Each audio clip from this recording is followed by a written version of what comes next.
Dr. Sarah Chen walked into the sleek glass building of Meridian Aerospace every morning, with the same determination that had carried her through 12 years of aerospace engineering. At 34, she was the youngest senior project manager the company had ever promoted, leading the development of their most ambitious project yet, the Aurora satellite system that would revolutionize global communications. The Aurora project was supposed to be Meridian's crown jewel, a network of advanced satellites that could provide internet access to the most remote corners of Earth. Sarah had been handpicked by CEO Marcus Webb himself to lead the technical team, a decision that raised eyebrows among the old guard who believed such responsibility belonged to someone with gray hair and decades more experience. Sarah's office on the 15th floor overlooked the sprawling research campus where hundreds of engineers worked on various space projects. Her walls were covered with technical diagrams, mission timelines, and photos from successful satellite launches she had contributed to over the years. A small picture of her parents, both immigrants who had worked multiple jobs to put her through MIT, sat on her desk as a daily reminder of how far she had come. The Aurora project had been moving smoothly for 18 months. Sarah's team had overcome significant technical challenges, from designing more efficient solar panels to creating communication protocols that could handle massive data loads. The prototype satellites were performing better than expected in testing, and the launch schedule was actually ahead of the original timeline. But success in engineering often breeds unexpected problems in corporate politics. As Aurora gained attention from the media and potential investors, more executives began taking interest in the project. What had started as Sarah's technical domain slowly became a boardroom, battleground where engineering decisions were increasingly influenced by marketing concerns and investor relations. The first sign of trouble came during a routine project review meeting. David Kowalski, the vice president of operations, questioned several of Sarah's technical specifications. He suggested using cheaper components that would reduce costs by 15%, but potentially compromise the satellite's lifespan by several years. Sarah explained why the current specifications were necessary for long-term reliability, but David dismissed her concerns as perfectionist overthinking. Similar confrontations became more frequent. Marketing wanted to promise features that weren't technically feasible within the budget constraints. The finance department pushed for shortcuts that would save money, but introduce risks Sarah wasn't comfortable accepting. Each time, Sarah stood her ground, explaining the technical realities that non-engineers seemed reluctant to accept. Her direct supervisor, Tom Bradley, tried to warn her about the changing dynamics. Tom was a veteran engineer who had learned to navigate corporate politics over his 20-year career. During a private lunch, he advised Sarah to be more flexible, to find ways to compromise with the business side of the company. "I understand your position, Sarah," Tom said, lowering his voice in the crowded cafeteria. "The technical integrity is important, but you need to pick your battles carefully. These guys upstairs, they don't always understand the engineering, but they control the budgets and the timelines." Sarah appreciated Tom's concern, but she couldn't bring herself to compromise on issues that might affect the mission's success. She had seen too many projects fail because engineers stayed quiet when they should have spoken up about technical problems. Her reputation was built on delivering reliable solutions, not on making everyone in the boardroom happy. The tension reached a breaking point when the company's new investor, Pinnacle Capital, demanded a presentation about potential cost reductions. Sarah was asked to present alternatives that could cut the project budget by 25%. She spent weeks analyzing every component, every process, every aspect of the mission design. When the day of the presentation arrived, Sarah walked into the boardroom with her laptop and a folder full of technical documentation. The room was filled with suits, executives from Meridian, representatives from Pinnacle Capital, and several consultants she didn't recognize. The atmosphere felt more like a hostile takeover than a technical review. Sarah's presentation was thorough and honest. She explained which cost reductions were possible without affecting the mission, which ones would introduce acceptable risks, and which ones would likely cause the project to fail. Her bottom line was clear. They could reduce costs by 12% without significant risk, but the demanded 25% reduction would require cutting essential systems. The reaction was immediate and negative. The Pinnacle representatives seemed frustrated by what they saw as inflexibility. David Kowalski openly challenged Sarah's assessments, suggesting she was exaggerating the risks to protect her pet project. Even CEO Marcus Webb, who had originally championed Sarah's leadership, seemed disappointed by her unwillingness to find creative solutions to the budget pressure. After the meeting, Sarah returned to her office feeling isolated and frustrated. She had always believed that good engineering was about solving problems, not creating them. But somehow her commitment to technical excellence was being portrayed as an obstacle to the company's success. The following weeks brought increasing pressure. Sarah received emails questioning her judgment, requests to reconsider her technical recommendations, and suggestions that perhaps the project needed fresh perspective in its leadership. The supportive atmosphere that had made Meridian feel like home was rapidly disappearing. Despite the mounting pressure, Sarah continued to advocate for the engineering standards she believed were necessary. She worked longer hours, provided more detailed explanations for her decisions, and tried to find creative compromises that would satisfy both technical requirements and business concerns. But with each passing day, it became clearer that the gap between what the executives wanted to hear and what she believed was technically sound was growing wider. Her team of engineers watched the unfolding drama with concern. Many of them privately supported Sarah's positions, but they also worried about their own job security if the project's leadership changed.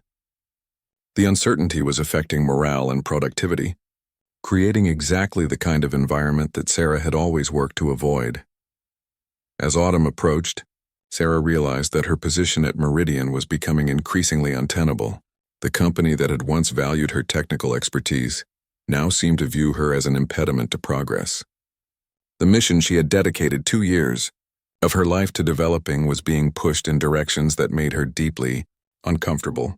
The stage was set for a confrontation that would change not only Sarah's career but also the fate of the Aurora project itself. The final confrontation came on a cold Tuesday morning in November.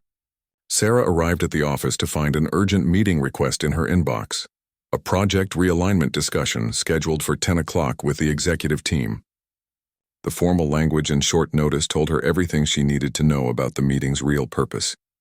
She spent the hour before the meeting reviewing the Aurora project files one last time.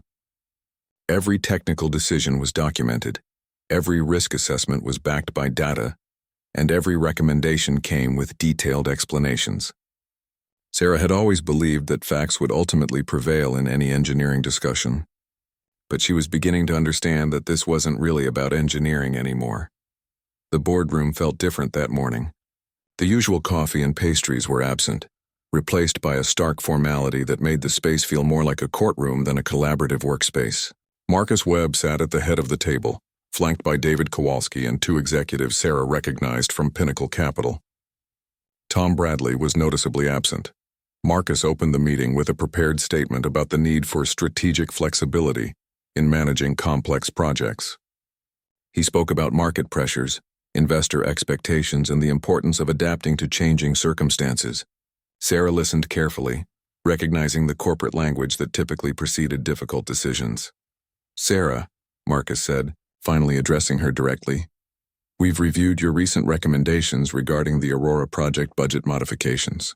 While we appreciate your technical expertise, we feel that the project requires a different approach to leadership, one that's more aligned with our current business objectives." David took over the conversation, outlining a new project structure that would divide technical oversight among 3 different managers, each reporting to different departments. The satellite design would be handled by the hardware team, software development would move to the IT department, and integration testing would be managed by quality assurance. Sarah's role would be eliminated entirely. "We're restructuring the entire project management approach," David explained, his tone suggesting the decision was already final. "We believe that distributed leadership will provide better cost control and more efficient decision-making processes." Sarah asked the obvious question: who will be responsible for overall technical coordination between these 3 teams? The answer was vague, something about cross-departmental, collaboration, and matrix management structures. It became clear that no one would have the comprehensive oversight necessary to ensure all the technical pieces worked together properly. She tried to explain why the fragmented approach would create problems, Satellite systems required integrated design where hardware, software, and testing all informed each other continuously. Separating these functions would lead to communication gaps, inconsistent requirements, and ultimately system failures. The Pinnacle representatives seemed impatient with her technical concerns. One of them interrupted to say that their experience with other technology companies showed that distributed project management was more efficient and cost-effective. Sarah realized that these financial experts were applying lessons learned from software projects to aerospace engineering, not understanding the fundamental differences in complexity and safety requirements. The meeting lasted 2 hours, but Sarah could see that her arguments were falling on deaf ears. Every technical concern she raised was dismissed as resistance to change. Every risk she identified was characterized as excessive caution. The executives had already made their decision before she walked into the room. Finally, Marcus delivered the news she had been expecting. "Sarah, we're going to be making changes to your role effective immediately. We appreciate your contributions to Aurora, but we believe it's time for you to pursue other opportunities, either within Meridian or elsewhere." The phrase "pursue other opportunities" was corporate code for termination. Sarah asked for clarification about her employment status and was told that her position was being eliminated as part of the restructuring. She would receive a severance package and have 2 weeks to transition her responsibilities to the new management structure. Walking back to her office for the last time as Aurora's project manager, Sarah felt a mixture of anger, disappointment, and oddly relief. The constant battles over technical standards had been exhausting, and part of her was grateful to escape the toxic environment that Meridian had become. Her team was waiting for her return, having heard rumors about the morning meeting. The news of her termination spread quickly through the engineering department, creating an atmosphere of shock and concern. Many of her colleagues privately expressed support for her positions and worry about the project's future under the new management structure. Sarah spent her final 2 weeks at Meridian, documenting everything she could about Aurora's technical requirements and potential risks. She created detailed handover notes, recorded video explanations of critical design decisions, and prepared comprehensive risk assessments for each major system component. Even though the company was pushing her out, her engineering ethics wouldn't allow her to leave without ensuring her successors had access to all the information they might need. The hardest part was watching the new management team dismiss many of her warnings as unnecessarily pessimistic. They were eager to implement the cost-cutting measures that Sarah had advised against, confident that her concerns were overblown. The hardware team immediately began evaluating cheaper component alternatives. The software team started reducing testing protocols to accelerate development timelines, and the quality assurance department received instructions to streamline their approval processes. On her last day, Tom Bradley stopped by her office to say goodbye. He admitted that he had tried to argue against her termination, but was overruled by the executive team. "They think they know better," he said quietly. "Maybe they're right, maybe they're not. But I've been in this business long enough to know that experience usually beats optimism." Sarah cleaned out her desk methodically, packing away the technical manuals, project photos, and personal items that had made the space feel like home for 2 years. The picture of her parents went into the box last, reminding her that setbacks were temporary but principles were permanent. As she walked through the research campus for the final time, Sarah noticed the Aurora prototype satellite in the clean room, surrounded by technicians preparing it for additional testing. She had spent countless hours in that room, solving problems and making decisions that she believed would ensure the mission's success. Now other people would be making those decisions, and she would have no influence over the outcome. The drive home that evening gave Sarah time to process what had happened. She had been fired for refusing to compromise on technical standards that she believed were essential for mission success. The company had chosen short-term cost savings over long-term reliability, and they had removed her because she wouldn't support that decision. But as the initial shock wore off, Sarah began to feel something unexpected: curiosity about what would happen next. 3 months after Sarah's departure from Meridian Aerospace, she was building a new life as an independent consultant. Her home office, set up in the spare bedroom of her suburban apartment, was a far cry from the impressive corporate environment she had left behind. But the freedom to choose her own projects and apply her engineering skills without corporate interference proved more satisfying than she had expected. Word of Sarah's availability spread quickly through the aerospace industry's tight-knit community. Her reputation for technical excellence and honest assessments made her a sought-after consultant for companies facing complex engineering challenges. Within weeks of leaving Meridian, she was working with 3 different firms on satellite communication projects, each offering the kind of technical focus that had become impossible at her former employer. Meanwhile, the Aurora project was proceeding under its new management structure. The distributed leadership approach that had sounded so efficient in the boardroom was proving problematic in practice. Without a single person responsible for overall technical coordination, the 3 separate teams began making decisions independently, sometimes without consulting each other about the implications. The hardware team, led by Jennifer Walsh from Meridian's manufacturing department, focused primarily on cost reduction. They successfully negotiated contracts with cheaper component suppliers and redesigned several satellite subsystems to use less expensive materials. Their monthly reports to management highlighted impressive cost savings that pleased both the executives and the Pinnacle Capital investors. The software team, now managed by the IT department, approached the Aurora project like any other software development effort. They adopted agile development methods, shortened testing cycles, and prioritized features that would be most impressive to potential customers. Their progress reports emphasized rapid development and frequent deliverables, exactly what the business side of the company wanted to hear. The quality assurance team, under pressure to streamline their processes, reduced the number of testing phases and eliminated several verification procedures that Sarah had considered essential. They argued that modern engineering tools and simulation software made some traditional testing methods unnecessary, allowing them to maintain quality while reducing time and costs. Each team was meeting their individual objectives and staying within their assigned budgets. From a project management perspective, Aurora appeared to be more successful than ever.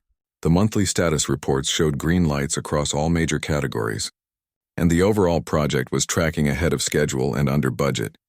But problems were beginning to emerge at the interfaces between the different teams. The hardware team's component changes required software modifications that the IT team hadn't anticipated. The reduced testing protocols meant that integration issues weren't being discovered until much later in the development process. The lack of overall technical coordination was creating exactly the kinds of problems that Sarah had predicted. Tom Bradley, still working at Meridian but no longer directly involved with Aurora, watched the situation with growing concern. As one of the few people who understood both the technical complexities and the political dynamics, he could see warning signs that others were missing or choosing to ignore. But his previous attempt to support Sarah had damaged his standing with management, making him reluctant to raise concerns about the project's direction. The first serious problem became apparent during a routine integration test in late February. The prototype satellite, now incorporating the new cheaper components and streamlined software, was exhibiting communication failures under certain conditions. The symptoms were subtle, small data losses that occurred only when multiple systems operated simultaneously, under high-load conditions. Jennifer Walsh's hardware team investigated the issue and determined that it was probably a software problem. The IT team's analysis suggested that the hardware wasn't providing consistent power levels to the communication systems. The quality assurance team couldn't replicate the problem reliably in their testing environment, making it difficult to determine the root cause or verify potential solutions. Without a single person responsible for coordinating the investigation, each team approached the problem from their own perspective. The hardware team proposed adding power conditioning circuits, which would increase costs and weight. The software team wanted to implement additional error checking routines, which would reduce overall system performance. The QA team recommended more extensive testing, which would delay the launch schedule. Marcus Webb found himself in the uncomfortable position of mediating between 3 different technical teams, each proposing solutions that conflicted with the others. His business background hadn't prepared him for making detailed engineering decisions, and the lack of a single technical authority made the situation even more challenging. The problem-solving process dragged on for weeks. Multiple meetings were held, various solutions were proposed and debated, and progress on other aspects of the project slowed as teams focused on the integration issue. The cost savings and schedule improvements that had justified Sarah's removal were being eroded by the inefficiencies of the new management structure. During this period, Sarah was establishing herself in the consulting world and building relationships with other aerospace companies. Her work on a small satellite project for a startup company was going exceptionally well, demonstrating the kind of technical leadership and problem-solving skills that had made her successful at Meridian. The project was complex, but having a single person responsible for overall coordination made even difficult decisions straightforward and efficient. News of Aurora's difficulties reached Sarah through informal industry networks. Former colleagues would mention the communication problems during chance encounters at technical conferences, and suppliers who had worked with her on the original project shared their concerns about some of the recent design changes. Sarah listened politely but avoided making any direct comments about her former employer or their current challenges. The integration problem at Meridian was eventually solved through a combination of hardware modifications and software updates. But the resolution took 2 months and required additional budget allocations that erased most of the cost savings achieved by the new component choices. More importantly, the prolonged investigation had revealed deeper coordination issues that threatened the overall project timeline. David Kowalski, who had been one of the strongest advocates for Sarah's removal, found himself spending increasing amounts of time on Aurora-related issues. The distributed management structure that had seemed so efficient in theory required constant coordination and oversight from the executive level. Instead of freeing up executive time for strategic planning, the new approach was consuming more management attention than the original structure had required. By late March, it was becoming clear that Aurora's problems weren't limited to the single integration issue. The 3 separate teams were developing solutions that worked well individually, but didn't necessarily work well together. The lack of comprehensive technical oversight was creating systemic problems that would become more serious as the project moved toward its final integration phases. The investors from Pinnacle Capital, who had been pleased with the early cost savings and schedule improvements, were beginning to ask pointed questions about the recent delays and budget overruns. Their quarterly review meeting was scheduled for early April, and Marcus Webb knew he would need to provide satisfactory explanations for Aurora's changing status. As spring arrived, Sarah was thriving in her consulting practice while Meridian was struggling with the consequences of their restructuring decisions. The stage was set for Aurora's problems to escalate beyond what the new management structure could handle effectively. By early April, the Aurora project had transformed from Meridian's showcase success story into a source of mounting anxiety for everyone involved. What had started as isolated technical problems was evolving into a comprehensive crisis that threatened not just the satellite mission, but the company's reputation and financial stability. The quarterly review meeting with Pinnacle Capital arrived like a storm that everyone could see coming, but no one knew how to avoid. Marcus Webb spent sleepless nights preparing presentations that would somehow explain why a project that had been ahead of schedule and under budget 6 months earlier was now facing significant delays and cost overruns. Meeting took place in Meridian's main conference room, the same space where Sarah had been dismissed 5 months earlier. The Pinnacle representatives arrived with thick folders of financial reports and pointed questions about Aurora's deteriorating metrics. Their initial enthusiasm for the distributed management approach had cooled considerably as problems mounted and solutions proved elusive. "Let me understand this correctly," said Elizabeth Chen, Pinnacle's senior partner, reviewing the latest status reports. "In January, you told us the project was 12% under budget and 3 weeks ahead of schedule. Today, you're reporting cost overruns of 8% and delivery delays of at least 2 months. What changed?" Marcus and David attempted to explain the integration challenges, the complexity of coordinating multiple teams, and the unforeseen technical issues that had emerged during testing. But their explanations sounded weak even to themselves. The distributed management structure that had promised greater efficiency was clearly delivering the opposite results. Jennifer Walsh presented the hardware team's perspective, emphasizing their success in reducing component costs and maintaining manufacturing schedules. But when questioned about the integration problems, she admitted that her team had limited visibility into how their hardware changes affected the overall system performance. The software team's manager, Robert Kim from the IT department provided similar testimony. His team had delivered all their software modules on time and within budget, but the modules weren't working properly with the new hardware configuration. The testing cycles that had been shortened to improve efficiency weren't sufficient to catch the complex interaction problems. The quality assurance team reported that they were finding issues faster than they could be resolved. The streamlined testing protocols that had reduced costs were also reducing their ability to identify problems before they became serious. Several critical issues had been discovered only during final integration testing, when fixes were most expensive and time-consuming. Elizabeth Chen listened to the presentations with growing frustration. As a financial expert, she understood business metrics and project management principles, but the technical details were beyond her expertise. What she could understand clearly was that the project was failing to meet its commitments and consuming more resources than planned. "Where is Dr. Sarah Chen?" she asked, suddenly catching everyone by surprise. She was the original project manager, correct? What's her assessment of these problems? The question created an uncomfortable silence. Marcus explained that Sarah was no longer with the company, having been restructured out as part of the new management approach.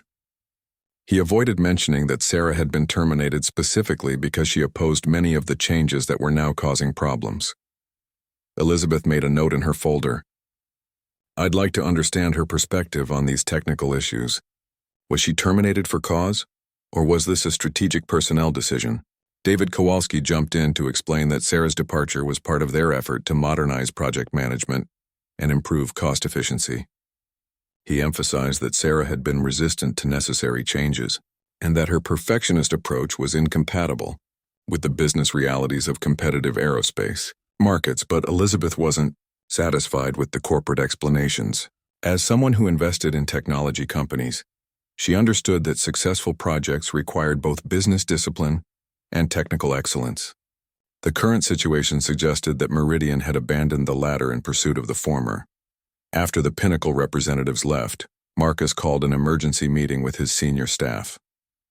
The investors had given them 60 days to demonstrate meaningful progress on resolving Aurora's problems, or they would consider withdrawing their funding and support. The pressure was enormous, and the current management structure wasn't equipped to handle the crisis. Tom Bradley, who had remained silent during most of the recent upheavals, finally spoke up. "We need to bring Sarah back," he said quietly. "She understood this system better than anyone, and she predicted most of the problems we're dealing with now." The suggestion was met with immediate resistance from David, who argued that rehiring Sarah would be an admission of failure that could damage the company's credibility with investors and employees. But Marcus was beginning to realize that their credibility was already severely damaged, and their options were becoming limited. Over the following weeks, Aurora's problems continued to multiply. A second integration test failed when the satellite's power management system couldn't handle the computational loads required by the new software architecture. A third test revealed communication timing issues that affected the satellite's ability to maintain stable connections with ground stations. Each problem required coordination between all three teams to resolve, but the distributed management structure made such coordination extremely difficult. Hardware changes affected software requirements. Software updates required new testing protocols, and testing results influenced both hardware and software design decisions. Without a single person responsible for managing these interdependencies, the project was becoming increasingly chaotic. The engineering staff, who had watched Sarah's departure with concern, were now openly expressing frustration with the new management approach. Several senior engineers requested transfers to other projects, and 2 valuable team members resigned to accept positions at competing companies. The institutional knowledge that had made Aurora possible was beginning to drain away. Industry observers were starting to notice Meridian's difficulties.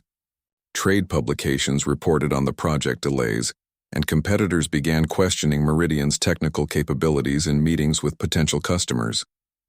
The reputation for excellence that had taken the company decades to build was being eroded by Aurora's very public struggles. Meanwhile, Sarah was thriving in her consulting practice. Her current projects were progressing smoothly, and her clients were consistently pleased with her technical leadership and problem-solving abilities. Word of her success was spreading through the industry, demonstrating that her engineering approach was effective when applied in supportive environments. But Sarah couldn't completely ignore the situation at her former employer. Former colleagues continued to share updates about Aurora's problems, and she found herself analyzing the issues from a technical perspective. Many of the difficulties were exactly what she had predicted during her final months at Meridian, but she took no satisfaction in being proven right. The industry was small enough that Aurora's problems reflected poorly on everyone who had been associated with the project, including Sarah herself. Her professional reputation was tied to the mission's success, regardless of the circumstances of her departure. From both personal and professional perspectives, she had reasons to want the project to succeed. As May approached, Marcus Webb was facing the most difficult decision of his career as CEO. The 60-day deadline from Pinnacle Capital was approaching, and Aurora's problems showed no signs of improvement under the current management structure. The distributed approach that had seemed so logical in theory was proving disastrous in practice. The time had come to consider options that would have been unthinkable 6 months earlier, including admitting that removing Sarah Chen had been a mistake and finding a way to bring her back to save the mission that had once been her greatest professional achievement. The phone call came on a Tuesday morning in mid-May, 6 months after Sarah had been escorted out of Meridian Aerospace. She was reviewing technical specifications for a communications satellite project when her phone displayed an unexpected name, Marcus Webb. Sarah stared at the screen for several seconds before answering. The last conversation she'd had with Marcus was the meeting where he had terminated her employment and restructured her project. Now he was calling her personally, which suggested that Aurora's situation had become even more serious than the industry rumors indicated. "Sarah," Marcus began, his voice carrying a tone she had never heard from him before, uncertainty mixed with what sounded like desperation. "I hope I'm not interrupting anything important, but I was wondering if we could meet for coffee sometime this week. There are some things I'd like to discuss with you about the current state of the Aurora project." The conversation was awkward and formal, with both of them carefully avoiding any direct acknowledgement of their previous confrontation. Marcus suggested a neutral location, a coffee shop downtown that was far from Meridian's campus. Sarah agreed to meet him Thursday afternoon, more out of curiosity than any desire to reconcile with her former employer. The coffee shop meeting felt like a scene from a spy movie. Marcus arrived first and chose a corner table where they could talk privately. When Sarah walked in, she noticed that he looked older and more tired than she remembered.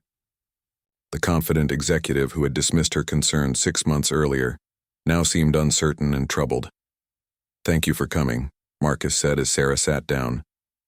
"I wasn't sure you would agree to meet with me after everything that happened." Sarah ordered her coffee and waited for Marcus to explain why he had requested this unusual meeting. She suspected she knew the reason, but she wanted to hear him acknowledge the situation directly. Marcus began with a careful explanation of Aurora's current status.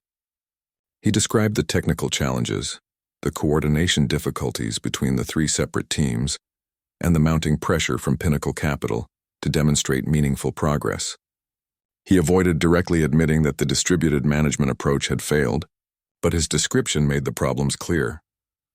"The integration issues have turned out to be more complex than we anticipated," Marcus said, choosing his words carefully. "The 3-team structure that looked efficient on paper is proving difficult to coordinate in practice. We're spending more time managing interfaces between teams than we are solving actual technical problems." Sarah listened without commenting, allowing Marcus to present his perspective without interruption. She could see that he was building up to a specific request, but she wanted to understand exactly what he was thinking before responding. "The Pinnacle investors are losing patience," Marcus continued.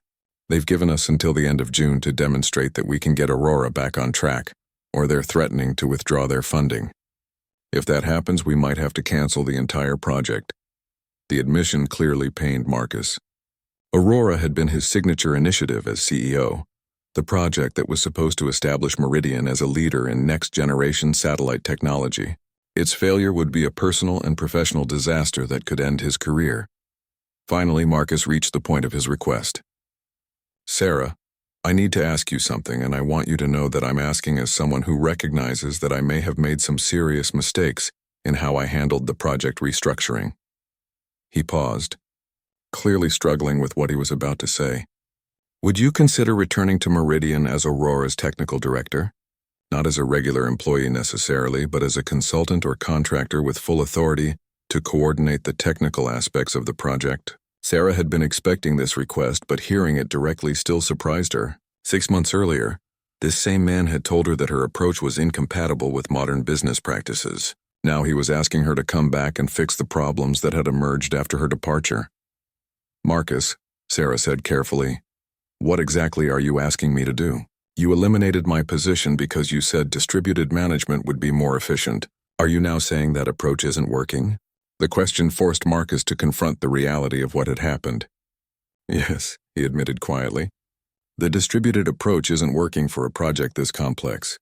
We need someone who understands the entire system and can coordinate all the technical decisions. We need what you were providing before I decided to change the management structure. Sarah asked the obvious follow-up question. What about David Kowalski and the other executives who supported my termination? Are they now supporting my return? Marcus's hesitation told her everything she needed to know. The executive team was divided, and bringing her back would require overriding the same people who had pushed for her removal. The political dynamics that had created the original problem hadn't changed. There's some resistance, Marcus admitted, but I'm the CEO, and I'm prepared to make this decision if you're willing to return. The project is more important than office politics. Sarah appreciated Marcus's honesty, but she had learned valuable lessons during her 6 months away from corporate politics. Her consulting practice was thriving, her clients valued her expertise, and she was working on projects that excited her technically without the constant battles over business priorities. I need to think about this, Sarah told him, and I need to understand exactly what authority I would have and what support I could expect from the executive team. I won't come back just to fight the same battles that led to my departure. Marcus nodded, clearly understanding that Sarah held the stronger negotiating position. Whatever you need to make this work, we can discuss. Full technical authority, direct reporting to me, whatever staffing changes might be necessary. Aurora's success is more important than protecting anyone's ego, including my own.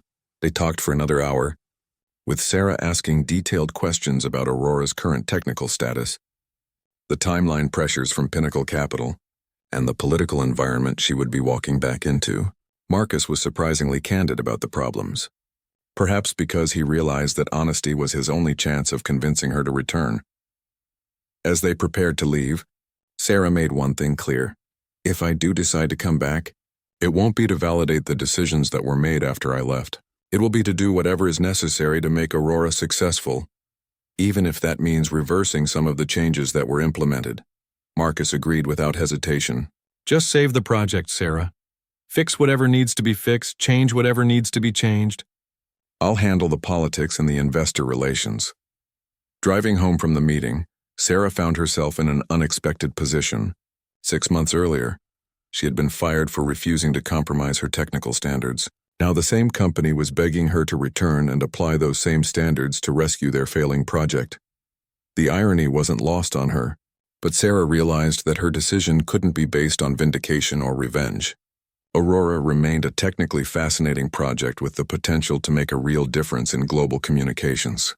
The satellite system she had originally designed could still revolutionize internet access in remote areas if someone could get the project back on track. That evening, Sarah called Tom Bradley, one of the few people at Meridian she still trusted completely. Tom confirmed what Marcus had told her about Aurora's problems and added details that made the situation sound even worse than Marcus had admitted. It's a mess, Sarah, Tom said bluntly. The 3 teams are barely talking to each other. The integration problems are getting worse instead of better, and nobody has the authority to make the hard decisions that need to be made. If you don't come back, I think the project is going to fail completely. Tom's assessment was sobering, but it also clarified Sarah's choice. She could stay safely in her consulting practice and watch Aurora fail from a distance, or she could return to the chaos and try to save a mission that still had the potential for extraordinary success. After 3 days of careful consideration, Sarah made her decision. She would return to Meridian, but on her own terms. Her consulting practice had taught her the value of clear agreements and defined expectations, lessons she intended to apply to any arrangement with her former employer. Her response to Marcus was delivered via email, outlining specific conditions for her return. She would serve as technical director for Aurora, with full authority over all engineering decisions. She would report directly to the CEO, bypassing the vice president structure that had created so many problems. Most importantly, she would have the authority to reverse any technical decisions made during her absence if she determined they compromised the mission's success. Marcus accepted her conditions without negotiation, demonstrating how desperate Meridian's situation had become. The announcement of Sarah's return was scheduled for the following Monday, giving the company a weekend to prepare for what would undoubtedly be a controversial decision among the executives who had supported her original termination. The news of Sarah's impending return spread through Meridian's engineering department like wildfire. Many of the technical staff who had worked with her on Aurora's original development were relieved and excited.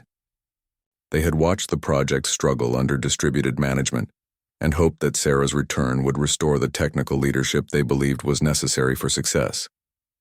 However, the reaction from management was mixed. David Kowalski, who had been one of the strongest advocates for Sarah's removal, was reportedly furious about the decision to bring her back. He saw it as a personal and professional humiliation that undermined his authority and judgment. Several other executives shared his concerns about the precedent it set for giving in to employee demands. Jennifer Walsh, who had been leading the hardware team, was particularly concerned about Sarah's return. Many of the cost-saving component changes that Jennifer had implemented were exactly the kinds of decisions that Sarah had opposed before her departure. If Sarah now had full authority to reverse those decisions, months of work and significant cost savings could be eliminated overnight. The software team and quality assurance department were also nervous about the implications. They had adapted their processes to work within the distributed management structure, and Sarah's return might require them to abandon approaches they had spent months developing. The uncertainty was creating anxiety throughout the organization. On Monday morning, Sarah walked back into the Meridian Aerospace building for the first time since her termination. The lobby looked the same, but she felt like a completely different person. 6 months of independent consulting had given her confidence and perspective that she hadn't possessed during her original tenure. Marcus had arranged for her to use a temporary office, while her permanent workspace was being prepared. The location was deliberately chosen to be near the Aurora project areas, but away from the executive offices where David Kowalski and other potential adversaries were located. The goal was to minimize political friction, while Sarah focused on technical assessments. Her first day back was spent reviewing the current state of Aurora's development. She requested copies of all technical documentation, test results, problem reports, and design changes that had been implemented since her departure. The volume of material was staggering, reflecting the complexity that the distributed management approach had created. What she found in the documentation was both better and worse than she had expected. Some of the cost-saving measures had been implemented thoughtfully and didn't significantly compromise the satellite's performance, but other changes were exactly the kinds of shortcuts that she had warned against, trading long-term reliability for short-term savings.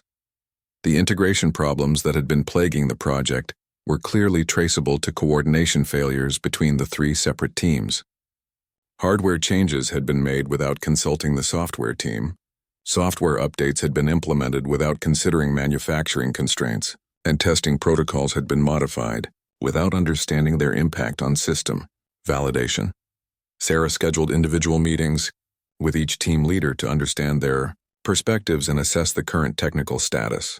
These conversations were diplomatically challenging, as she needed to gather information without immediately criticizing decisions that had been made in her absence. Jennifer Walsh was defensive during their meeting, emphasizing the cost savings that her hardware changes had achieved, and arguing that any performance compromises were minimal. But when Sarah asked detailed questions about component specifications and reliability testing, it became clear that some decisions had been made primarily based on price rather than technical suitability. The software team meeting revealed similar issues. The IT department's approach to satellite software development was fundamentally different from aerospace engineering practices. They had prioritized rapid development and frequent updates. But satellites required software that could operate reliably for years without the possibility of easy fixes or patches. The quality assurance team was the most honest about the problems they had encountered. They admitted that the streamlined testing protocols weren't sufficient to catch the complex interaction problems that occurred when all systems operated together. They had been finding critical issues during final integration testing, when fixes were most expensive and disruptive. By the end of her first week back, Sarah had identified the root causes of Aurora's problems and developed a preliminary plan for addressing them. The solution would require reversing some of the cost-saving measures, returning to more comprehensive testing protocols, and re-establishing integrated technical oversight. It would also require difficult conversations with team leaders, who had invested months of work in approaches that weren't working.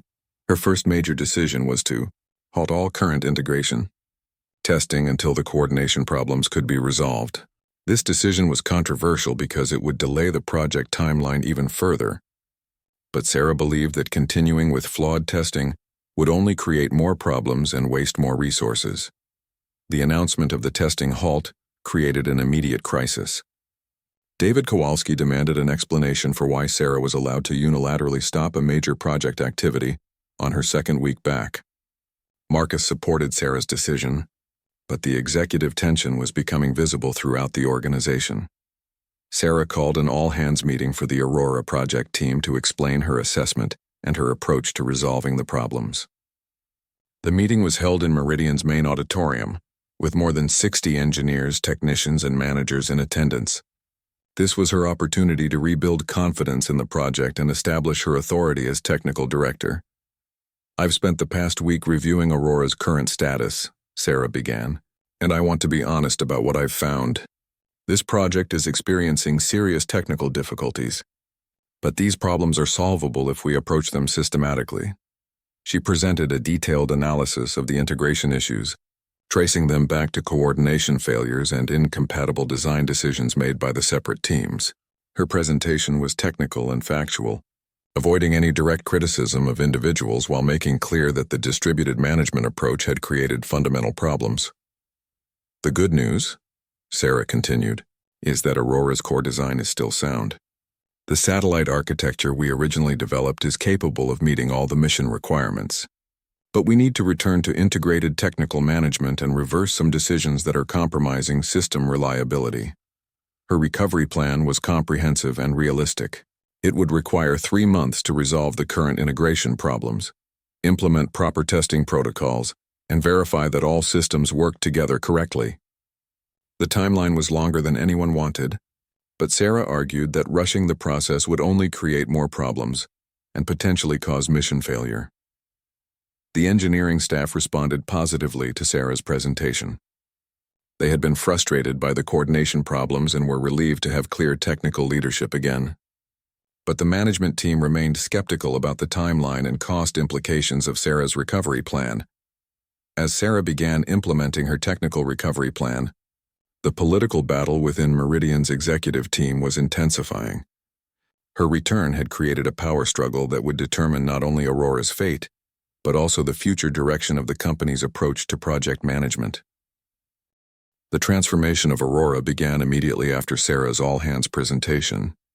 Working 18-hour days, she systematically addressed each technical issue while rebuilding the integrated project management structure that had been dismantled during her absence. The engineering teams, energized by clear leadership and technical direction, threw themselves into the recovery effort with remarkable dedication. Sarah's first major decision was to reverse several of the hardware component changes that had prioritized cost over reliability. This meant absorbing the financial loss of components that had already been purchased and manufactured, but she convinced Marcus that mission failure would be far more expensive than component replacement. The hardware team, initially resistant to undoing months of work, became supportive when they saw how the original specifications solved integration problems they had been struggling with for months. The software team faced a more complex transition. Their rapid development approach had to be replaced with aerospace standard testing and verification procedures. Sarah worked personally with the lead programmers to redesign their development process, showing them how satellite software differed fundamentally from commercial applications. The learning curve was steep, but the team embraced the challenge of working to higher technical standards. Quality assurance underwent the most dramatic changes. Sarah restored the comprehensive testing protocols that had been streamlined away, despite complaints about increased costs and timeline delays. She explained to the QA team that satellites couldn't be recalled for repairs, making thorough ground testing absolutely essential. The team leaders, who had been frustrated by their inability to catch problems with the reduced protocols, welcomed the return to more rigorous standards. The coordination between teams improved dramatically once Sarah re-established integrated technical oversight. Daily coordination meetings replaced the weekly status reports that had allowed problems to fester unnoticed. Design changes now required approval from the technical director before implementation, ensuring that modifications in one area didn't create problems in others. But the technical recovery was only half of Sarah's challenge. The political environment within Meridian remained hostile, with several executives actively undermining her efforts and questioning every decision she made.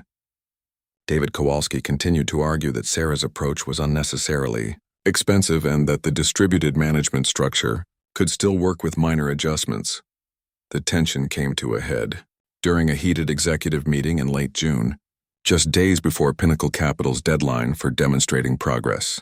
David accused Sarah of sabotaging months of work by reversing cost-saving decisions and implementing expensive testing procedures that were unnecessary for modern engineering projects. We hired consultants who assured us that distributed project management was the industry standard, David argued.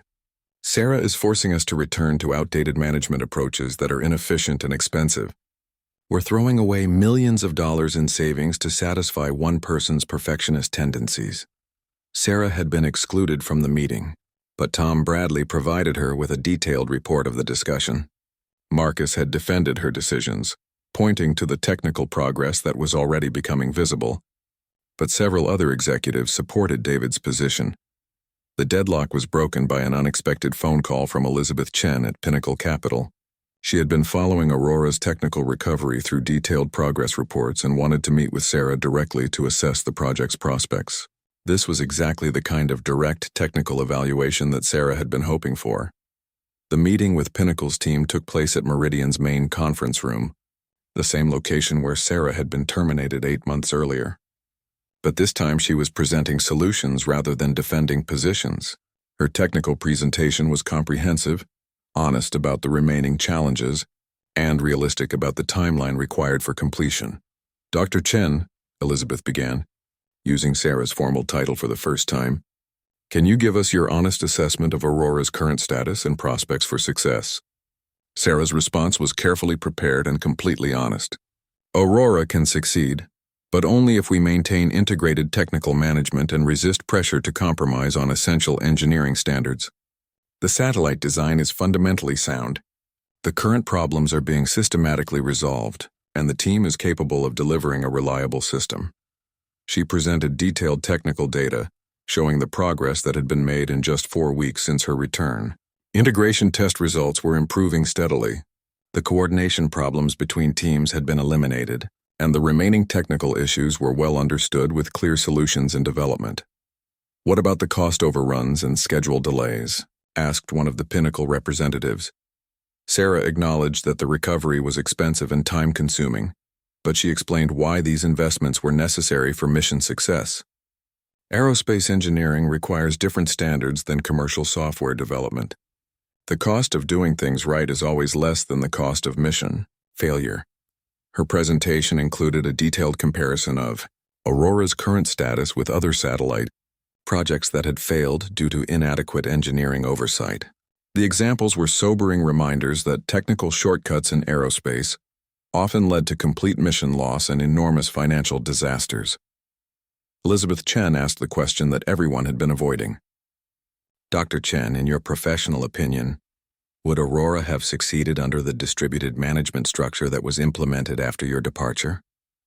Sarah paused before answering, understanding that her response would have significant implications for everyone involved. No, she said simply. The integration problems we've resolved over the past month would have led to mission failure if they hadn't been addressed systematically. Satellite systems are too complex for distributed management approaches that lack comprehensive technical coordination. The honesty was uncomfortable, but it was exactly what the investors needed to hear. They had invested in Aurora based on Meridian's reputation for technical excellence, not on promises of innovative management structures. Sarah's track record and current progress gave them confidence that their investment could still succeed. After the Pinnacle team left, Marcus called another executive meeting. But this time, the discussion was about supporting Sarah's recovery plan rather than questioning her authority. The investors had made their preference clear, and opposing Sarah's technical leadership would now mean opposing Pinnacle Capital's continued support. David Kowalski, recognizing that his position had become untenable, announced his resignation the following day. Several other executives who had supported the distributed management approach also left the company over the following weeks. The political obstacles to Sarah's technical leadership were finally being removed.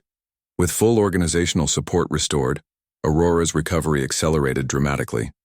The engineering teams worked with renewed confidence, knowing that their technical decisions wouldn't be overridden by business considerations.